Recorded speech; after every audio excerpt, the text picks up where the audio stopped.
하나님 말씀은 호산나입니다. 호산나. 여러분 누군가를 기다려 본 적 있으십니까? 기다리는 설레임을 여러분은 모두가 아마 해오셨을 겁니다. 지금은 덜하지만요. 예전에 이민을 가면 외국에 살러 가면 유학을 가면 영영 이별인 줄 알았습니다. 연락할 길도 없고 만나기도 어렵기 때문이죠. 그런데 지금은 어떻습니까? 지금은 언제든지 화상 통화가 되고요. 또 언제든지 전화하고 만날 수가 있습니다.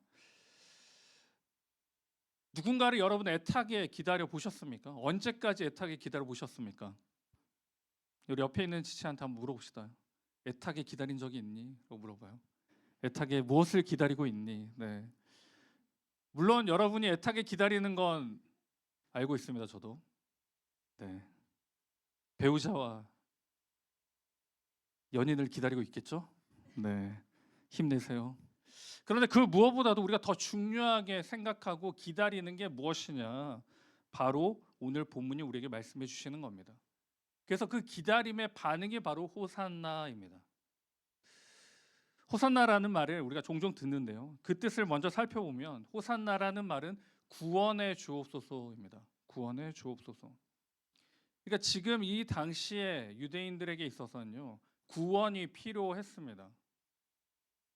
특별히 구약 성경에 보시면 시편 118편 25절에 보시면 여호와여 구하옵나니 이제 구원하소서. 여호와여 우리가 구하옵나니 이제 형통하게 하소서. 이 짧은 기도문인데요. 그 안에 구하여 주옵소서가 벌써 두 번이나 등장합니다.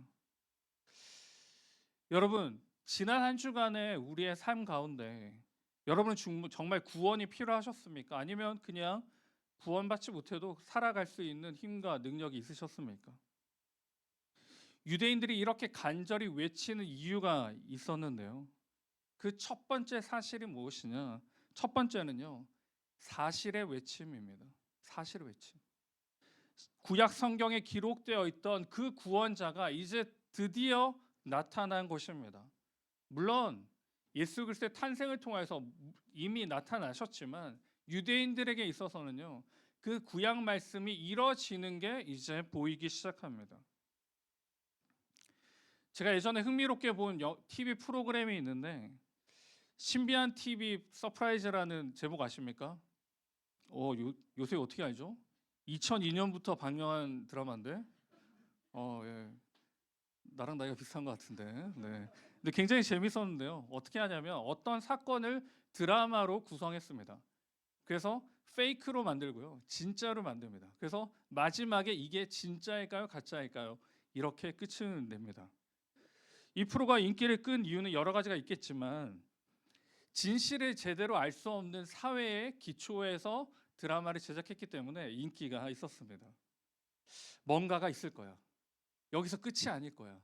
라는 생각과 상상으로 이 프로그램은 굉장히 인기를 끌었습니다. 그런데 여러분, 비단 프로그램뿐만 아니라 우리 신앙에도 이런 질문을 가집니다. 예수님께서 이 땅에 오셨고 예수님께서 십자가에 달리신다고 하셨는데 그게 진짜일까? 진짜 이루어진 일일까? 라는 고민을 한 번씩은 하게 됩니다. 오늘은 본문은 그 질문에 대해 답을 주고 있는 건데요. 예수님이 그냥 어디서 오신 게 아닙니다. 예언의 성취로 말미암아 지금 유대인들에게 호산나라는 경배를 받고 있습니다. 지금 이 장면은요. 예루살렘에 입성하는 장면인데요. 지금 베단이라고 나오잖아요. 1절에. 베다니는 예루살렘에서 3.2km 떨어진 곳이었다라고 합니다. 이 베단이라는 지역을 여러분 기억나십니까? 유명한 사람들이 있었는데 그 사람들은 누구냐? 바로 나사로입니다. 나사로와 그의 누이인 마리아와 마르다가 사는 곳이 바로 베단이었습니다. 요한복음 11장 11절에 나오는데요. 이 지역에서 이제 예루살렘으로 입성할 때 타고 갈 짐승을 데려오라라고 종에게 이야기합니다. 종이 아니죠. 제자들에게 이야기합니다. 여기서 예수님께서 왜 다른 동물이 아니라 낙이 새끼를 타고 들어가셨을까요?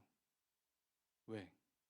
여러분 구원자고 메시아고 어떤 힘 있는 사람이면 낙이 새끼가 아니라요. 무슨 좀 명마를 타고 가야죠.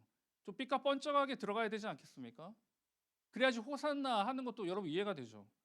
왜냐하면 그 위압감과 중압감이 주는 그 떨림이 있기 때문이에요.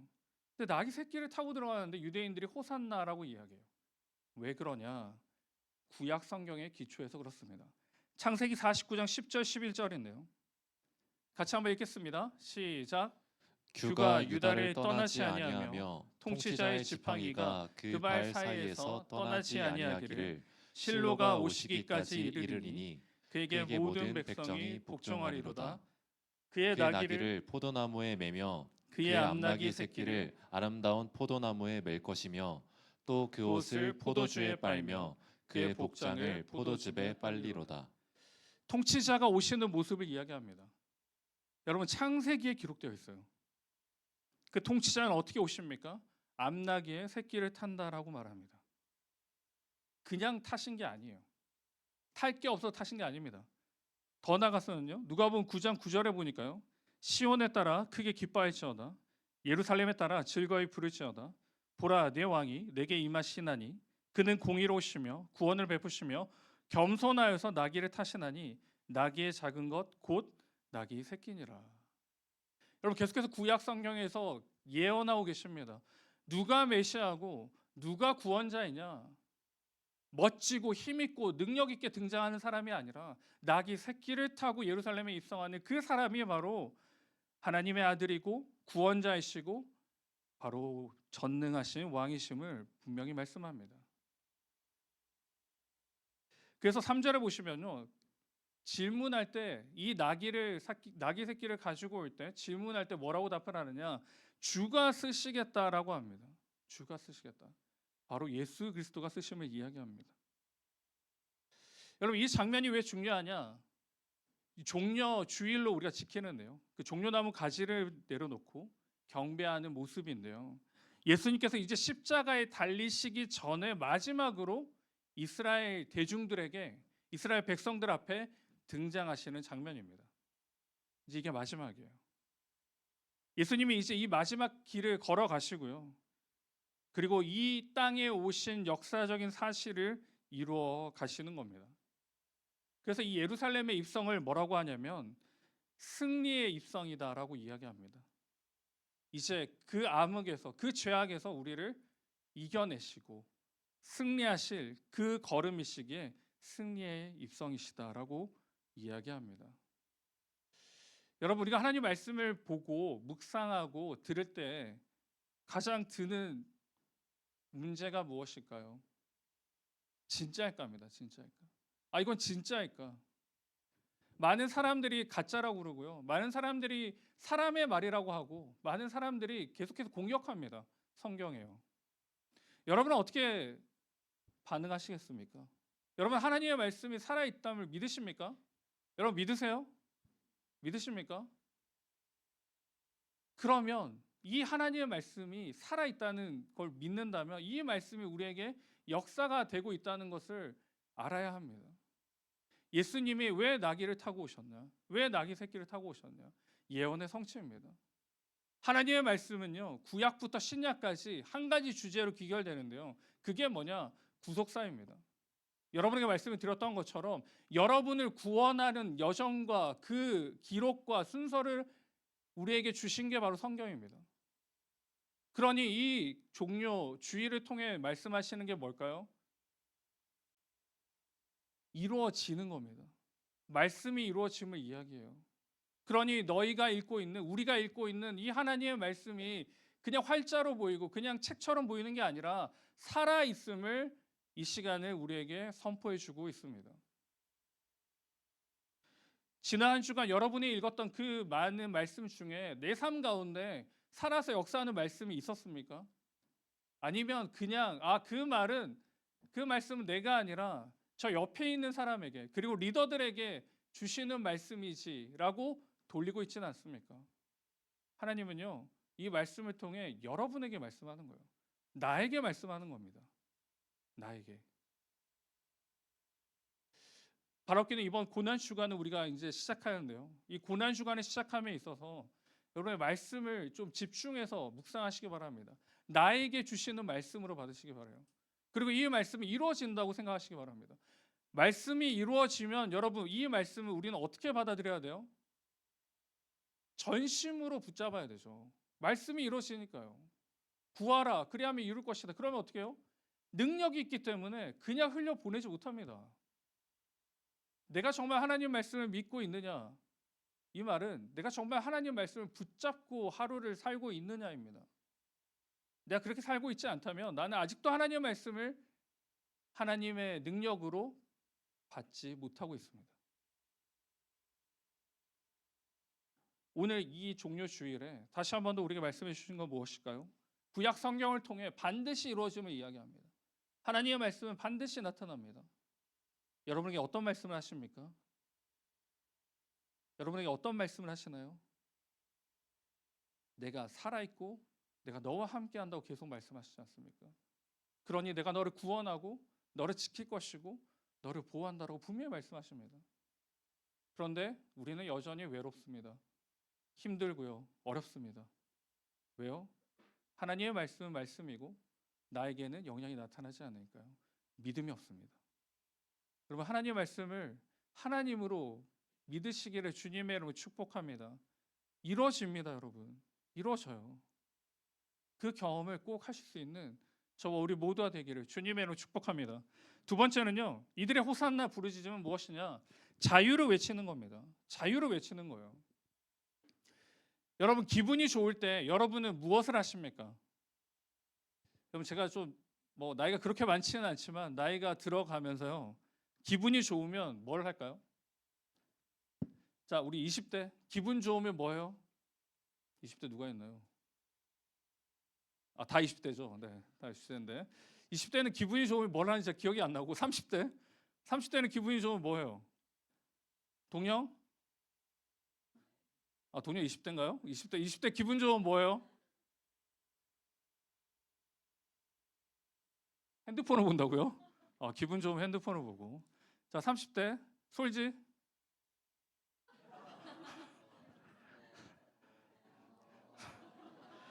자유를 외칩니다, 여러분. 자유를 외쳐요. 미안합니다. 네, 네, 그래요. 자, 사람들이 기분 좋을 때, 저는 기분 좋을 때 콧노래를 하기 시작했어요. 나이가 드니까 이 콧노래가 나와요. 이러면서 모든 거에 곡조를 붙여가지고 하기 시작합니다. 이 기분이 좋다는 반응이죠. 오늘 예수님의 예루살렘 입성 가운데 이 유대인들이 하는 반응이 뭐냐? 8절인데요. 많은 사람들은 자기들의 겉옷을 또 다른 이들은 들에서 벤 나뭇가지를 길에 펴며 이 나뭇가지는 종려 나무를 말합니다. 그 가지를 길에 펴니다. 이것은요 왕을 맞이할 때의 반응입니다. 왕이 입성할 때 사람들이 그렇게 하는 거예요. 자기 옷을 벗고요, 자기 옷을 내려놓고요, 나뭇가지를 가고 그 앞을 약간 레드 카펫을 까는 것처럼 그렇게 깔게 됩니다. 이 새 번역에 보시면 마가복음 11장 9절 10절에 새 번역으로 같이 한번 읽겠습니다. 시작. 그리고 앞에 서서 가는 사람들과 뒤따르는 사람들이 외쳤다. 호산나 복되시다. 주님의 이름으로 오시는 분. 복되다. 다가오는 우리 조상 다윗의 나라여. 더없이 높은 곳에서 호산나. 여러분 이 구절에 유대인들의 진심이 느껴지십니까? 진심으로 그 예루살렘에서 들어오시는 예수님을 경배하고 있습니다. 진심이 느껴지시죠?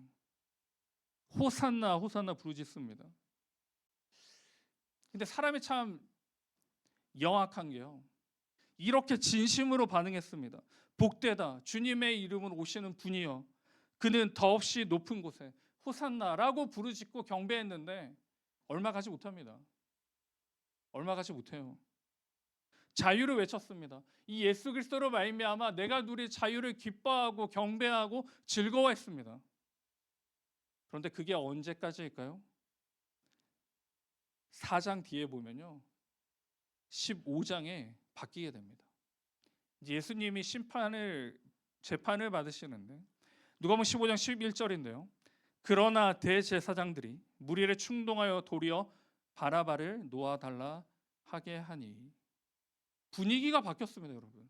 호산나 다윗의 자손이요. 우리는 이제 자유함을 얻었다. 이제 우리는 살 수 있다가 되었는데요. 예수님을 십자가에 못 박고 그가 무도한 나쁜 사람인 바나바를 바라바를 내려달라고 이야기합니다. 희망과 기대가 무너져서요. 상실로 다가왔고 더 나아가서는 분노로 이어집니다. 이해가 되십니까? 이 유대인들의 모습이 이해가 되세요? 왜 이런 모습이 나타났을까요? 오해해서 그렇습니다. 예수님이 이 땅에 오신 이유를 오해했어요.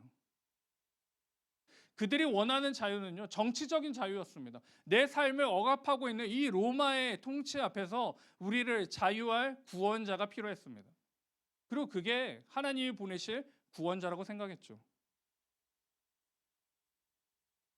근데 나를 구원하고 이 문제를 해결해야 되는데 이 예수님이 힘이 없어요.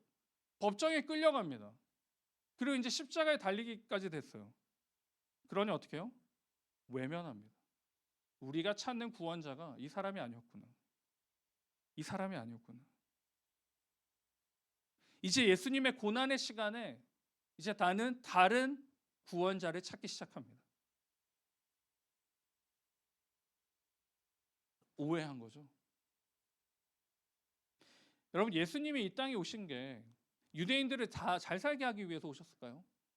유대인들을 정치적인 억압에서 벗어나게 하려고 오셨을까요? 그런데 그렇게 기대하고 바랬죠. 실망했고 실족했습니다. 사랑하는 여러분, 이 유대인들의 모습을 통해서 저와 여러분의 모습을 봅니다. 예수님의 오심을 기뻐하고 찬양합니다. 예수님의 이 땅의 탄생을, 그리고 이 땅에서의 그 삶을 우리는 기뻐합니다. 경배합니다. 왜요? 여러분, 왜 기쁘십니까? 왜 경배하시나요? 예수님을 사랑합니다. 예수님을 나의 주인이라고 말합니다. 하지만 정작 주인의 역할을 하려는 예수님께는 거부합니다. 거절합니다. 말이 그렇다는 거예요, 예수님. 왜 이렇게 오해하세요? 참 말이 그렇다는 거죠. 다 하는 말인데 계세요. 제가 주인이에요. 그러나 주님이 주인이십니다. 여러분, 이 모습이 똑같은 거예요. 유대인들의 모습입니다. 우리가요, 호산나라고 하고 찬양을 부르고 하나님께 경배합니다. 언제요? 찬양하고 싶을 때요. 그런데 그 찬양이 내 삶 가운데 나타나지 않아요. 그 찬양의 곡조도, 우리의 믿음도, 우리의 기도도 무엇에 맞춰져 있냐면 예수 그리스도 그분에게 맞춰져 있는 게 아니라 나에게 맞춰져 있습니다. 호산나 다윗의 자손이여, 당신이 오셔서 할 일은 내가 필요한 것들을 채워주는 거고, 내가 원하는 것들을 이루는 거고, 내가 아픈 것들을, 상처를 치유해 주시는 것이 당신이 할 일입니다. 그게 나의 구원자입니다. 라고 우리도 유대인처럼 경배합니다. 그래서 문제는 무엇일까요? 그렇게 되지 않으면 실족합니다. 예수님이 나를 위해서 오셨다고 했는데 내가 필요한 걸 들어주시지 않고 나를 위해 오셨는데 내가 원하는 것들이 이루어지지 않아요. 그러니 뭐야? 날 사랑하지 않나? 날 그냥 두시나? 오해합니다. 그래서 찬양의 소리가 줄어들고요. 호산나 했다가 십자가에 못 박아라 라고 부르짖는 유대인과 같습니다. 여러분, 우리가 다시 돌아가 봅시다. 우리가 정말 자유를 외칩니다. 근데 그 자유는요, 여러분이 당하고 있는 문제와 어려움과 그 미래 불투명한의 자유함이 아니에요. 죄의 권세 아래 죽을 수밖에 없는, 그리고 죽음에 매여 살아가는 그 어쩔 수 없는, 어느 누구도 해결할 수 없는 그 문제에 대한 자유함입니다. 그게 전부이니까요.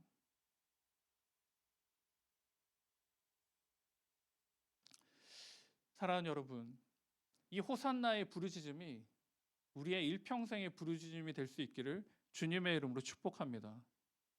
그냥 기분 따라 하는 부르짖음이 아니고요, 그냥 상투적인 표현이 아니라요, 삶으로 정말 주 예수 그리스도의 구주 되심을 기뻐하고 그 구주 되심을 통해 내가 참 자유함을 얻었다는 그 기쁨과 감사가 넘쳐나는 우리가 되기를 주님의 이름으로 축복합니다. 그래서요, 이번 고난 주간을 우리는 어떻게 지내냐면요, 앞에서 제가 잠시 설명을 드렸는데 십자가 프로젝트를 같이 할 겁니다. 십자가 프로젝트는 뭐냐면요, 먼저는 고백하는 겁니다. 첫 번째는 컨페스인데요, 고백이에요. 무엇을 고백하느냐? 그 십자가 앞에요, 나는 죄인임을 고백하는 겁니다. 내가 죄인이니 예수 그리스도가 이 땅에 오셨고, 내가 죄인이니 하나님이 날 사랑하셨고, 하나님이 회복을 약속하신 그 은혜를 아침마다 고백하는 겁니다. 그 아침마다 고백하는 거예요. 그리고 두 번째는요, 무엇을 하냐면 연결하는 것입니다. 죄를 고백했고요, 내가 죄인임을 고백했고요, 죄인임을 나타냈고요, 그리고는 어떻게 해요? 하나님의 말씀으로 채우는 겁니다. 여러분, 말씀으로 채워야 돼요. 이 커넥트는 말씀입니다. 이번 한 주간 적어도 고난 주간이니까요, 예수님만 고난 받으실 수 없으니까 고난이니까 적어도 하루에 3장씩은 꼭 읽으시기 바랍니다. 하루에 3장이요. 시편 뭐 이렇게 3편 이런 거 말고요. 시편 빼고 마태복음을 묵상하거나 요한복음을 묵상하시기 바랍니다. 그러면 한 7일, 6일까지 가면 18장, 뭐 21장까지 가잖아요. 그럼 복음서 정도는 읽을 수 있습니다. 하루에 3장씩 꼭 읽으시기 바랍니다. 그냥 읽는 게 아니라요, 정말 나에게 주시는 하나님의 생명의 말씀으로 읽으시기 바랍니다. 3장을 읽고요. 그리고 마지막은 뭐냐? 커트입니다. 끊어내세요. 내가 죄인임을 고백했고, 내가 하나님 말씀으로 연결했고, 그러면 이 세상의 것이 침범하지 못하도록 다 끊어내야 돼요. 이 세상의 것이 뭘까요? 우리 20대의 대표가 기분 좋을 때 하는 핸드폰이죠. 핸드폰을 그냥 끊어내는 게 아니에요. 일할 때는 해야 되고 또 연락할 때는 해야겠죠. 근데 나의 즐거움과 나의 행복을 위해 하지는 말라는 거예요. 이해가 되십니까? 그럼 목사님 설교를 아예 못 듣는데, 유튜브 못 듣는데, 네, 그렇죠. 설교는 들어도 돼요. 여러분, 다른 이상한 거 막 이런 거 있잖아요. 뭐 그런 거 보지 말고, 서프라이즈 TV 이런 거 보지 말고 설교나 신앙에 유익되는 걸 보시기 바랍니다. 그리고 찬양을 듣고요. 그렇게는 하는 겁니다. 다 끊어라 그랬는데 뭐 이러지 말고. 무슨 말인지 아시겠습니까? 십자가 프로젝트입니다. 이번 한 주간 리더들은 매일 확인하세요.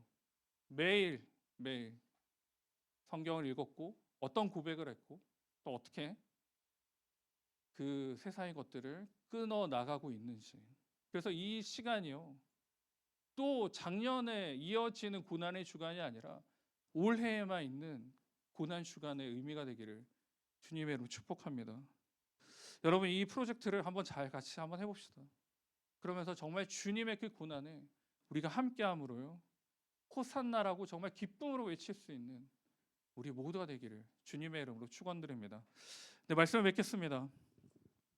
유대인들은 정말 진심으로 예수 그리스도를 기뻐했습니다. 우리도 기뻐요. 정말 진심입니다. 근데 이 진심이 언제 꺾이느냐? 내 뜻대로 되지 않을 때 꺾입니다. 여러분, 예수 그리스도가 이 땅에 오신 건 나를 위해서 오셨지 내 뜻을 위해 오신 게 아니에요. 내가 원하는 걸 이루시기 위해 오신 게 아닙니다. 나를 위해 오셨습니다. 그걸 이번 한 주간 꼭 묵상하시기 바랍니다. 그래서 그 예수 그리스도의 그 고난 앞에 함께함으로 그 사랑을 깨닫고요, 그 은혜를 꼭 누리는 이번 한 주간 되기를 주님의 이름으로 축원드립니다.